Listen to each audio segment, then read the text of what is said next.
El milagro del sol que se muere cada tarde en el poniente y nace al otro día en el oriente, originó sin duda en el hombre primitivo el primer sentimiento religioso y despertó la curiosidad por los movimientos de los astros.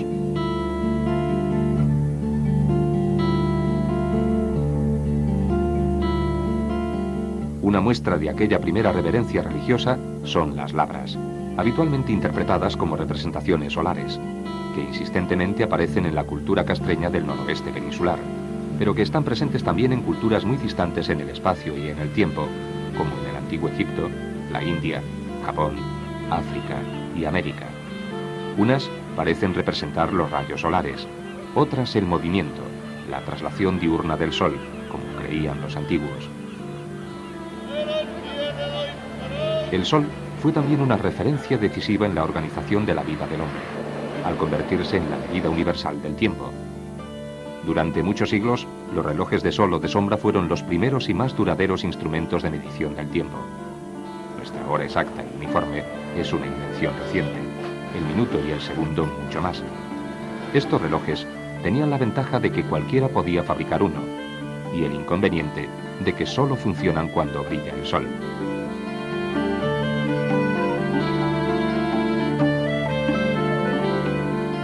La última novedad en este terreno es el invento de un marino, Bustavat Rey, que ha dado, ayudado por un ordenador, con una fórmula exacta para la medición del tiempo a partir de la observación solar. Y patentó además un reloj de sol universal, útil en cualquier lugar del mundo. A lo largo de los siglos la humanidad ha aprovechado todo lo que le podía dar el sol, o sea, fundamentalmente, claro, luz y calor. Desde la antigüedad clásica, griegos, por ejemplo, los romanos, pues se ha utilizado la energía solar y no solamente la energía solar en sí para producir el calor, sino pues el efecto que producía su propia luz sobre varillas para datar fechas, o sea, a través de calendarios solares, a través de relojes solares. Es más, incluso los propios griegos, no hay una certeza total sobre el tema, pero han utilizado a través de concentraciones de lentes y a través incluso de espejos parabólicos, pues la obtención de una cantidad de calor suficiente para vaporizar el vapor de agua, digamos, y producir, digamos, la primera caldera que se suele decir, vamos, que la primera caldera en miniatura, por así decirlo, ¿no? Aunque, bueno, la cosa tampoco está muy, vamos, tampoco es una verdad científica total y absoluta, ¿no?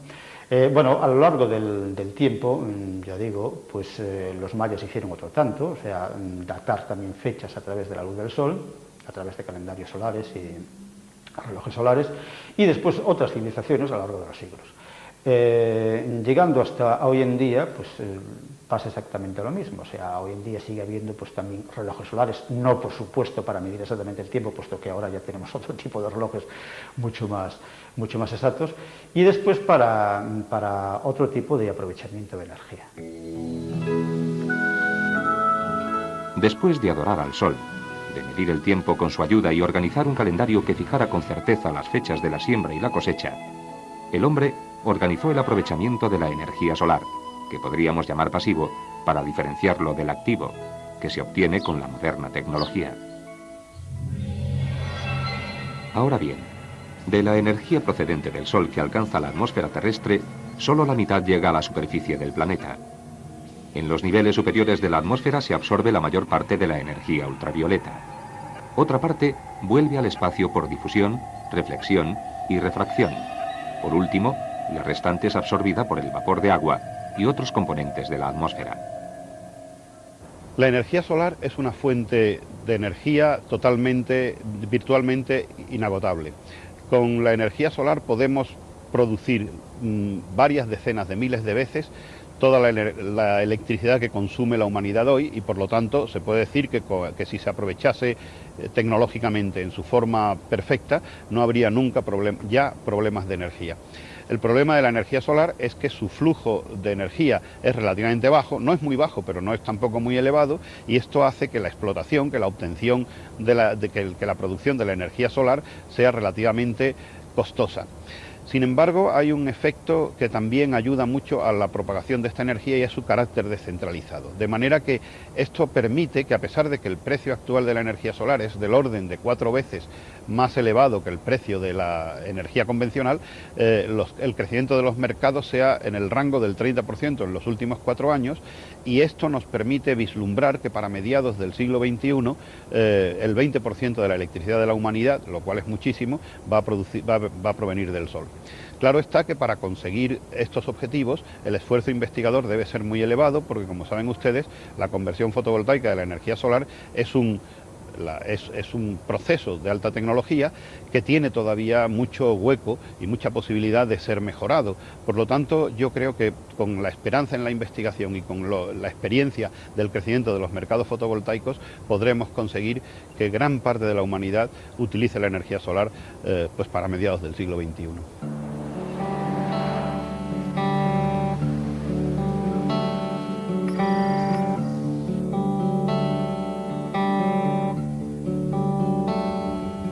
Fueron los campesinos los más avariciosos organizadores del aprovechamiento pasivo de la energía solar, conocedores de su influencia en el crecimiento de las plantas y en la maduración de los frutos. Buscaron en su orientación y en su pendiente la mejor disposición de los cultivos a la radiación. En las riberas lucenses del río Miño, los campesinos lograron transformar el paisaje, construyendo en terrazas sucesivas, orientadas como placas solares, unas formidables obras de ingeniería agrícola, comparables a las grandes construcciones del pasado. Por su esfuerzo para hacer fértil la tierra orientándola hacia el sol, deberían tener la consideración de conjuntos históricos y ser protegidos como parte del patrimonio cultural.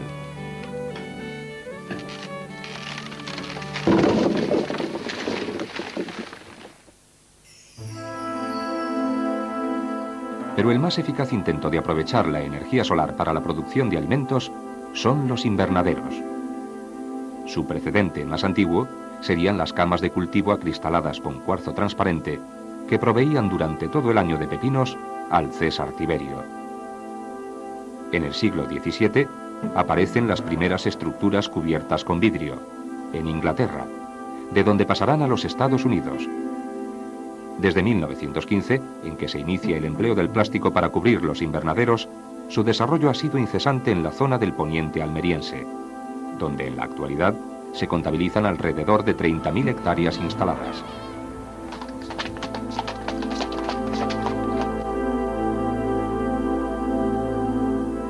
Un sistema tradicional de aprovechamiento pasivo de la energía solar en la construcción son las galerías. Su eficaz efecto termorregulador propició su empleo ininterrumpidamente durante los últimos 200 años. En el siglo XIX se montan los miradores o costureros, que eran balcones acristalados que protegían una pequeña porción de muro. La galería se formó después, al cerrar un balcón corrido, generalmente en la segunda o tercera planta, de donde pasan a ocupar la fachada entera. En la actualidad, los nuevos materiales que sustituyen al tradicional dominio de la madera, en especial el aluminio lacado, amplían notablemente las posibilidades de su superficie de aprovechamiento para arquitectura bioclimática o energéticamente autosuficiente. Pero las posibilidades de la bioclimática en la construcción van mucho más allá del empleo de las galerías tradicionales y afectan al diseño completo de la vivienda, desde su orientación y definición de volúmenes hasta la selección del color de las superficies o la elección de materiales. La arquitectura bioclimática es hoy en día una realidad. Es una arquitectura necesariamente adaptada al entorno que permite reducciones en la demanda energética de vivienda superiores al 50% sin sobrecoste adicional frente a la arquitectura convencional. La correcta elección de diseños y materiales posibilita versatilidad de formas y estilos sin olvidar la reducción del impacto medioambiental añadida.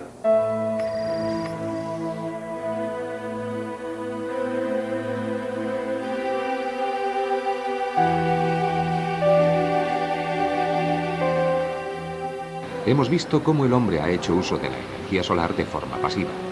Vamos a ver ahora cómo se puede aprovechar esta energía de forma activa con las modernas tecnologías, bien para producir calor o electricidad.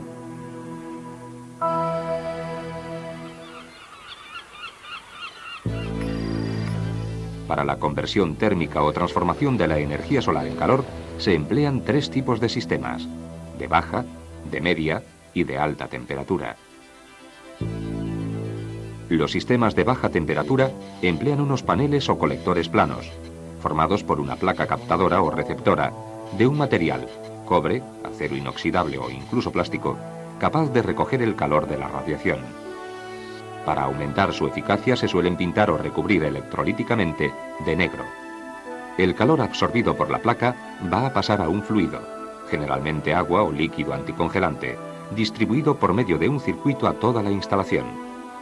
La circulación del fluido puede ser natural, aprovechando el efecto termosifón, o forzada, por medio de una bomba impulsora. La placa captadora va protegida externamente por una cubierta transparente, que además de esta función protectora, aumenta el rendimiento del colector, al producir el efecto invernadero. En efecto, los rayos del sol atraviesan las superficies de vidrio y de determinados plásticos transparentes sin sufrir modificaciones. Sin embargo, la radiación infrarroja emitida por los cuerpos calientes se refleja en esa superficie, que se convierte así en una trampa para el calor de los rayos solares, por lo que cualquier cuerpo situado dentro sube a una temperatura muy superior a la que alcanzaría si recibiese directamente la radiación. Una de las formas de aprovechamiento de la energía solar es mediante el empleo de colectores para su uso térmico. Existen diversas tecnologías que se diferencian básicamente en el grado de concentración y, por lo tanto, en la temperatura que es capaz de alcanzar el fluido caloportador. Entre todas estas tecnologías, la que está más desarrollada y más extendida a nivel comercial es el empleo de placas planas para el calentamiento de agua hasta un nivel de aproximadamente 50 grados centígrados. Las instalaciones de energía solar de baja temperatura constan, además de los colectores propiamente dichos, de un almacenamiento capaz de adaptar la oferta y la demanda y de un conjunto de equipos propios de este tipo de instalaciones, tales como intercambiadores, bombas, tuberías, etc. La aplicación que está más extendida actualmente es el calentamiento de agua caliente para uso sanitario. Esta aplicación en algunas ocasiones se combina con el calentamiento de piscinas. Otras aplicaciones que se están empezando a desarrollar son la calefacción, su uso en piscifactorías, el precalentamiento de fluidos industriales, etc. Por tanto, son usuarios típicos de la energía solar el sector residencial y además centros sanitarios, deportivos, hosteleros, etc. Para el aprovechamiento de la energía solar a media temperatura se emplean los llamados colectores de concentración, porque concentran la radiación del sol en una pequeña superficie hasta alcanzar temperaturas del orden de los 300 grados centígrados, suficientes para la producción de vapor, que a su vez se puede aprovechar para producir electricidad o directamente en procesos industriales. Para su correcto funcionamiento, los colectores de concentración necesitan estar permanentemente dirigidos al sol mediante un dispositivo de seguimiento solar. En Almería existen 3 campos de colectores, que han sido ensayados para producir el vapor que acciona un grupo turboalternador en una planta desalinizadora. Para obtener temperaturas superiores a los 300 grados centígrados, que permitan la producción eléctrica a gran escala, se ha desarrollado la tecnología de torre central con campo de heliostatos, de la que España es pionera. En la planta CESA 1 de Almería, los grandes espejos móviles reflejan la energía solar sobre un receptor fijo, central, situado en lo alto de una torre, que puede alcanzar temperaturas de fluido de 800 grados centígrados. La Plataforma Solar de Almería es un centro de investigación, desarrollo y demostración tecnológica en el campo de las tecnologías termosolares de concentración. Estas tecnologías lo que sirven básicamente es para producir electricidad en grandes cantidades de una forma limpia y que podrían contribuir al desarrollo sostenible del planeta. Un nuevo programa tecnológico con financiación de la Comisión Europea se está ensayando en la Plataforma Solar de Almería, el proyecto DIS, Direct Solar Steam. Su objetivo es la creación de una nueva generación de plantas termosolares, con colectores cilindro-parabólicos avanzados, y la generación directa de vapor en los tubos absorbentes, sustituyendo el aceite térmico por agua. El nuevo sistema aumentará el rendimiento en un 20% y reducirá los costes de inversión en el 15%. El Real Decreto sobre generación eléctrica en régimen especial que el Gobierno español aprobó a finales del año pasado, establece unas condiciones excepcionales para las energías renovables en general y para la energía solar y las energías termosolares de concentración en particular.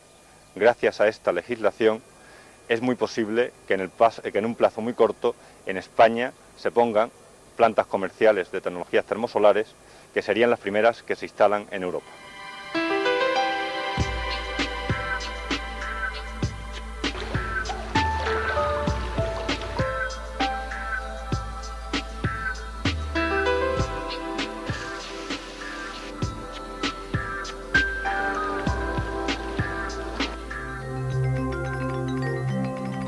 Se estima que el total de la superficie de colectores acristalados en funcionamiento en la Unión Europea es de 7.980.000 metros cuadrados, con datos de 1997.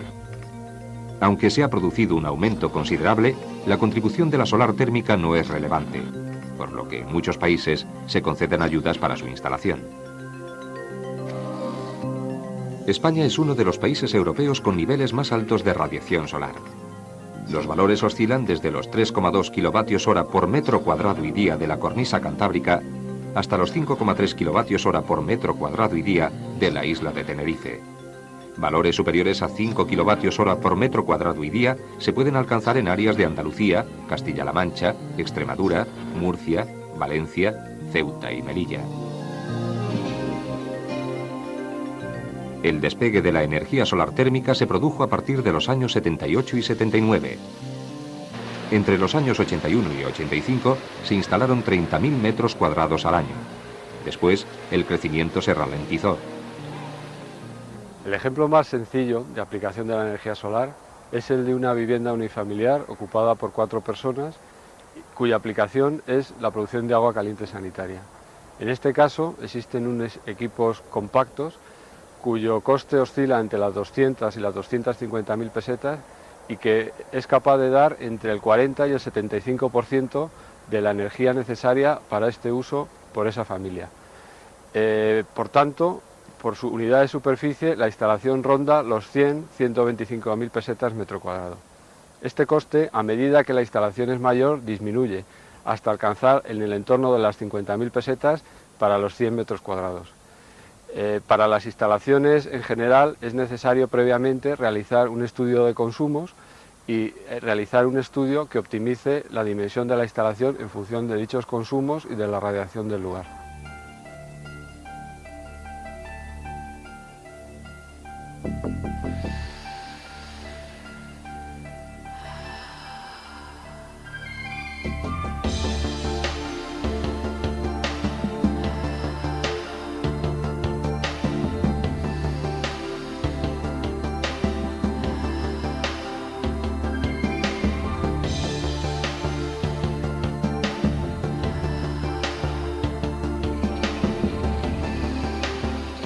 La conversión directa de la energía solar en energía eléctrica se realiza por medio de las llamadas células solares, dispositivos que aprovechan el efecto fotovoltaico, es decir, la capacidad de algunos materiales semiconductores para generar electricidad, cuando incide sobre ellos una radiación luminosa.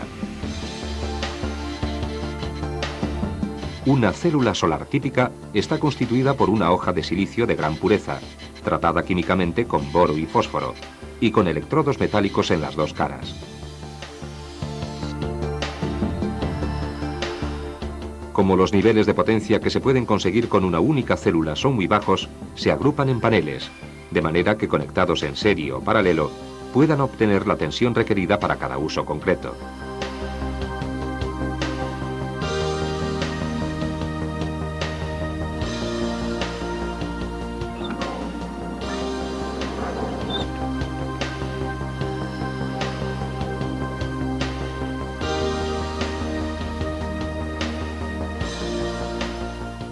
El efecto fotovoltaico fue empleado en 1955 por primera vez para abastecer un repetidor de señal. Desde entonces, su uso se ha extendido desde cualquier rincón del mundo rural hasta la inmensidad del espacio exterior.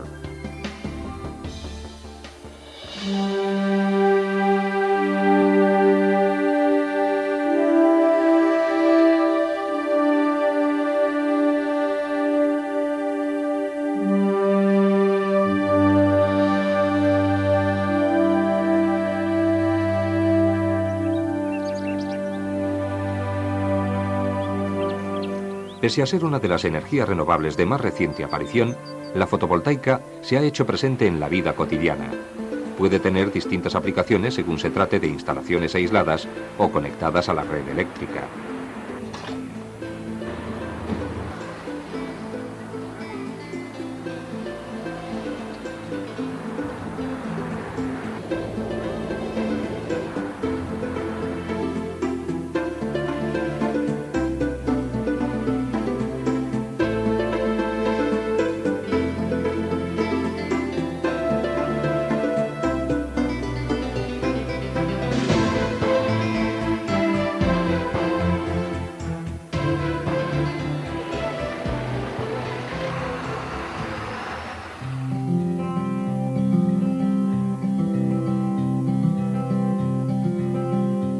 Aislada de la red, funciona la instalación fotovoltaica de la isla de Ons, que proporciona alimentación eléctrica a la bombilla del faro.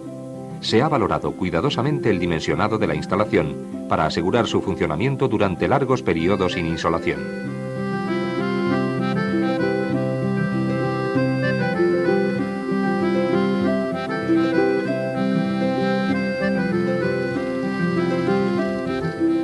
En el municipio urensano de Rairiz da Veiga, un sistema de 24 módulos proporciona la energía suficiente para el bombeo del agua al depósito municipal.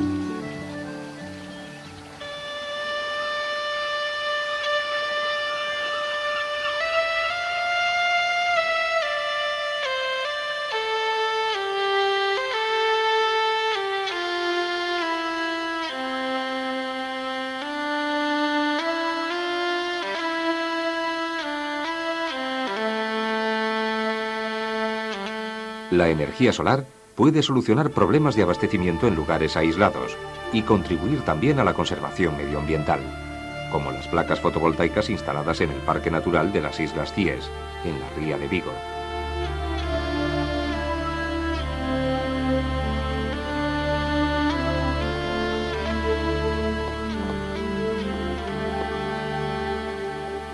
La que estamos viendo ahora es una estación fotovoltaica que tiene una potencia total de 12 kilovatios de potencia pico.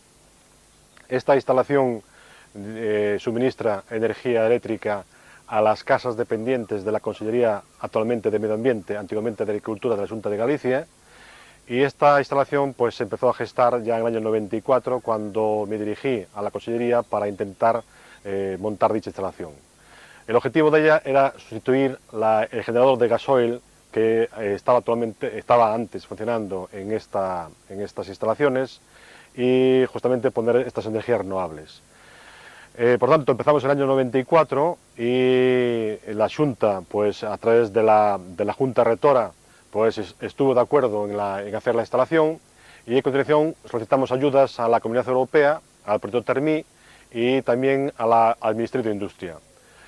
Ambas instituciones dieron su aprobación al proyecto y dieron su ayuda, y por consiguiente, con estas ayudas más la aportación de la Consellería, pues se consiguió realizar el proyecto.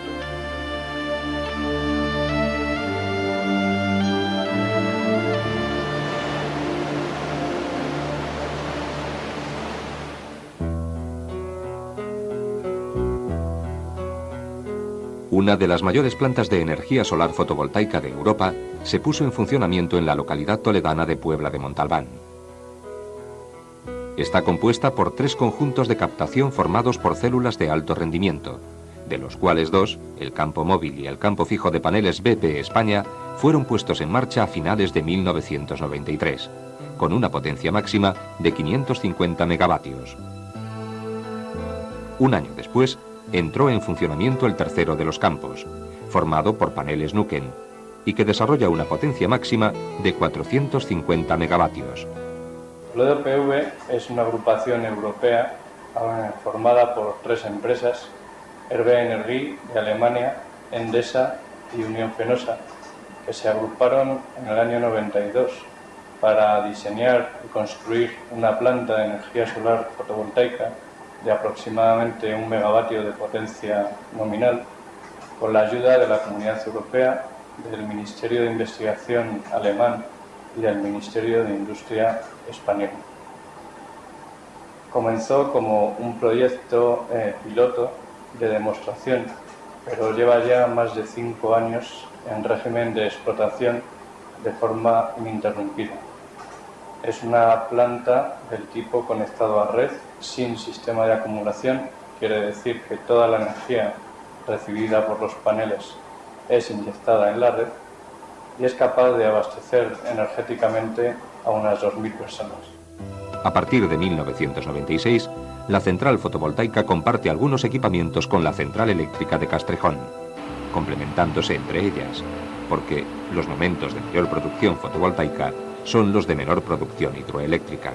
La central hidráulica de Castrejón, perteneciente a Unión Eléctrica Fenosa, recibe las aguas del río Tajo y se alimenta la central a través de un canal de 18 kilómetros, el cual, además de alimentar la central, suministra agua para un sistema de riegos de la Confederación.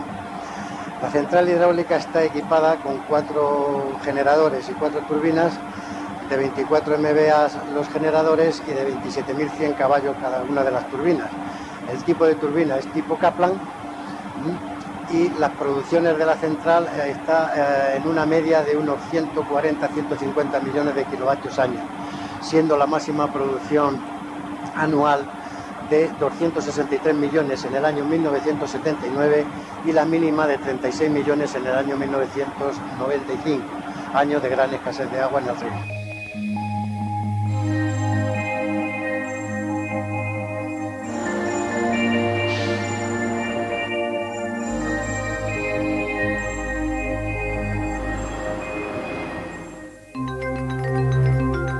La energía solar fotovoltaica presenta una implantación muy variable en los distintos países que componen la Unión Europea, en parte debido a la desigual distribución de la radiación solar en Europa.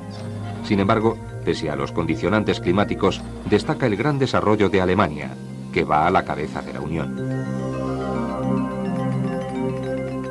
En España, la potencia de captación instalada a finales de 1998 alcanzaba los 8,6 gigavatios, en cuya distribución va a la cabeza Andalucía. Hemos visto hoy el primero de una serie de programas dedicados a las energías renovables y hemos empezado por la que entendemos como más emblemática de todas, sobre todo para un país como el nuestro.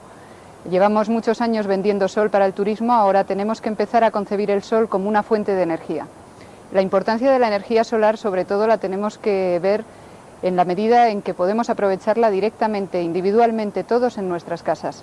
Ahora mismo los desarrollos tecnológicos de energía solar nos abren la oportunidad de contar con energía solar para la producción de electricidad, con energía solar para el agua caliente que utilizamos habitualmente, incluso para las calefacciones, y por supuesto hay otro concepto de energía solar que empieza a surgir vinculado a los desarrollos arquitectónicos, que es todo el tema de la energía solar pasiva.